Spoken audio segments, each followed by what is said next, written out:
Pat Robertson somehow managed to hit a new low. So on the 700 Club, he's going to speak here about why God doesn't heal all sick people.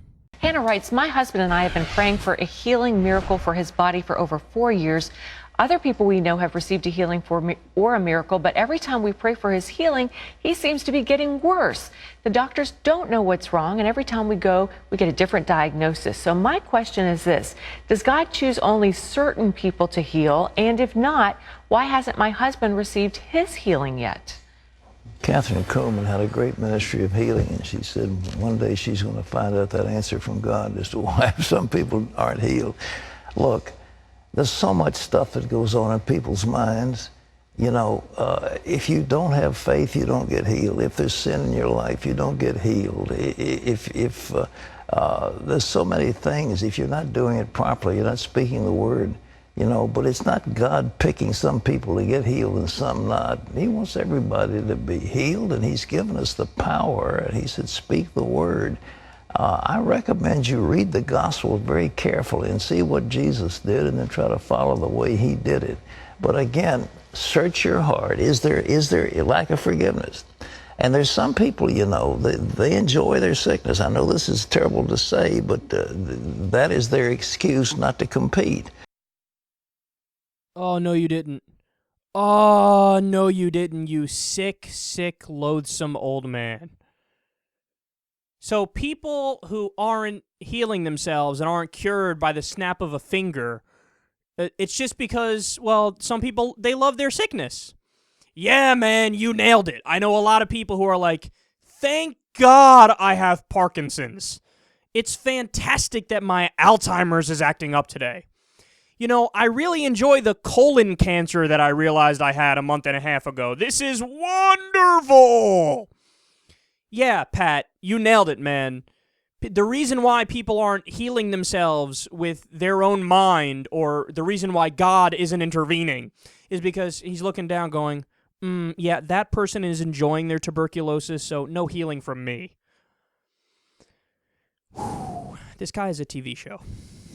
He has a TV show. People watch him. People watch Pat Robertson. See, it's stuff like this where it stops being like, ha ha, hee hee, funny, let's mock the old idiot, and it starts getting, no, now you're being dangerous. Shut up. Okay? Because there are some people dumb enough out there to think, well, Pat believes in faith healing. Pat believes if you talk to God enough and if you follow Jesus enough, then you can be cured. So you know what? I'm going to skip my chemo and radiation today because God says if I focus on Yahweh, or Pat says if I focus on Yahweh, I'm going to be okay.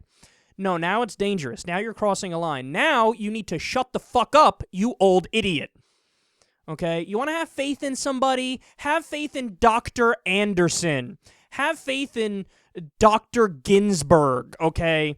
These are the people you have faith in. The people with the fucking degrees who are working on your case and giving you the right amount of pain medication and giving you the right dosage of antibiotics or whatever it happens to be.